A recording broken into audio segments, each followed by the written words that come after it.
Today I'm going to give you 3 yoga poses you can do at home if you stand all day at work.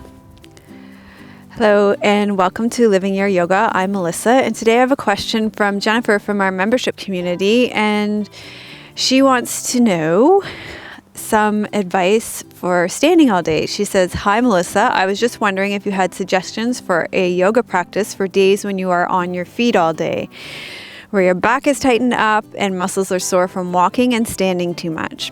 Not all days are like this, but there are times I've had to be on my feet almost all day. I'm just wanting something in the evening to help relieve some of these pains and soreness. Just plopping on the couch seems to be counterproductive because when and if I get up, the stiffness sets in. Please let me know what you'd suggest for some other poses or practices or even foods. Thank you so much, Jennifer." So I think this is such a great question because so many people are on their feet all day at work, and stand-up desks are becoming even more commonplace.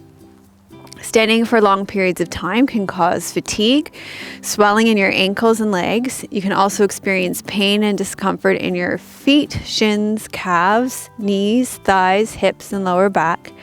People who stand all day experience muscle soreness and fatigue, varicose veins, low back pain, plantar fasciitis, bunions, knee and hip arthritis, neck and shoulder stiffness, swollen and painful feet and legs, knee problems, tendonitis, joint damage, and poor circulation and swelling in their legs and feet.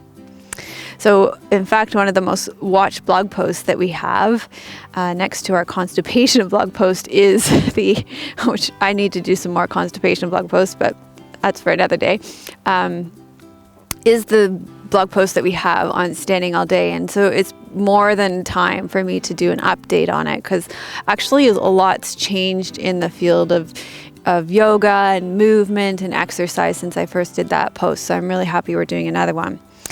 So in a previous blog post that we filmed, and is probably already out, I talked about 3 things that you could do at work to prevent pain so that hopefully you're not in such a bad state by the time you get home. But today I'm going to give you 3 yoga poses you can do when you get home to before you get on that couch. I get the need to rest. It's important too. So these are actually similar to the first blog post that I did. Let's start with legs up the wall. This one's great for swollen ankles and varicose veins. It's going to be your blood flows. It's got to flow against gravity to your heart. So let's help it by going up the wall. It's great for fatigue too. So let's show that one first. So what you do is you put your hips right up against the wall, and then you swing your legs around. And you bring your legs up the wall. This is a super high tree. And you can stay here. So instead of lying on the couch, lie here for like 20 minutes. Stay as long as you can.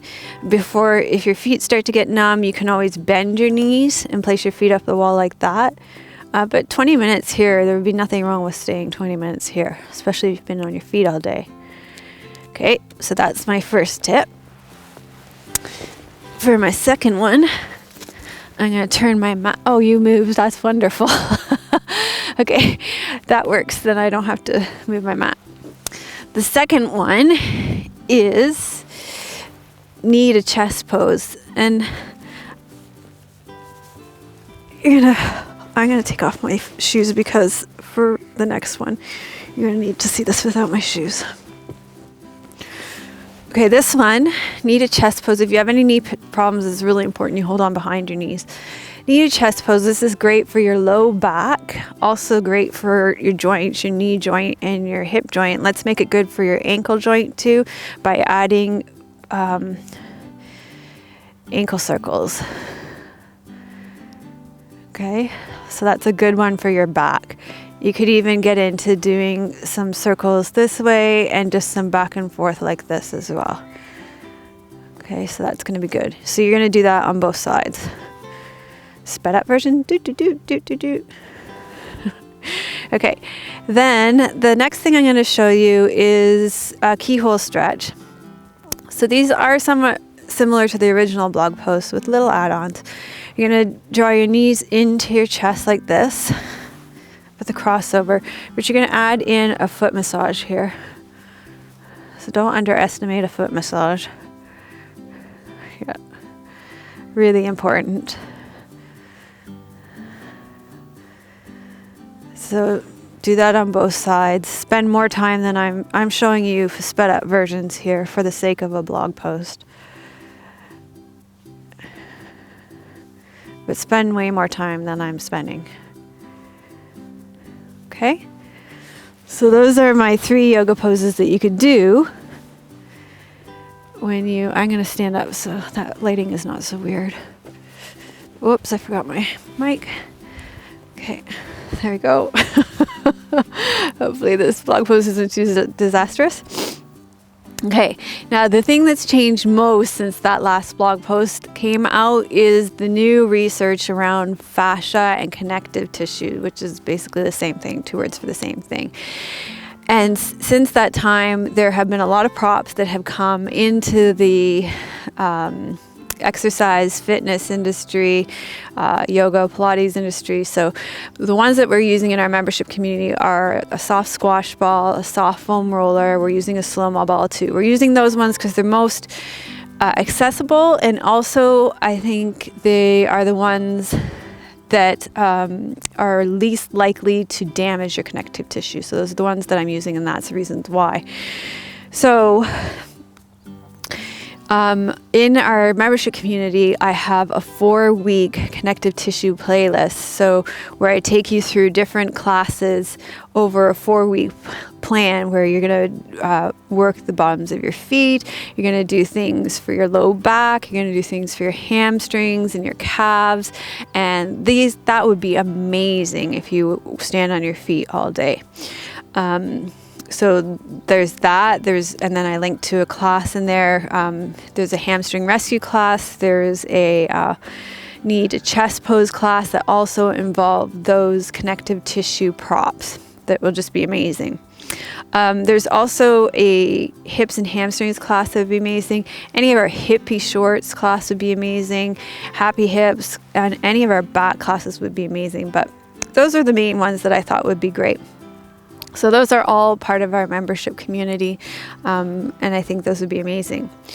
I also put together 3 more tips, a couple of things that you can do at work, and another thing that you can do when you get home that would be amazing if you work on your feet all day. And so if you go to the show notes, scroll all the way to the bottom, there'll be a little opt-in form. Put in your email address there, and we'll send you those 3 more tips of things that you can do. They're super easy, and we'll send those to you if you stand on your feet all day. Okay, if you stand on your feet all day and you have some tips and tricks you've picked up from that, then be sure to leave them in the comments. Sharing is caring, and we'd love to hear from you. Namaste. Melissa would love to hear your questions and thoughts. Please leave your comments below the video. Thank you for your reviews on iTunes and YouTube. Your reviews help us to share yoga and a yoga lifestyle with others around the world. If you have a question for Melissa, you can leave a voice message at melissawest.com, and Melissa may answer it in an upcoming blog.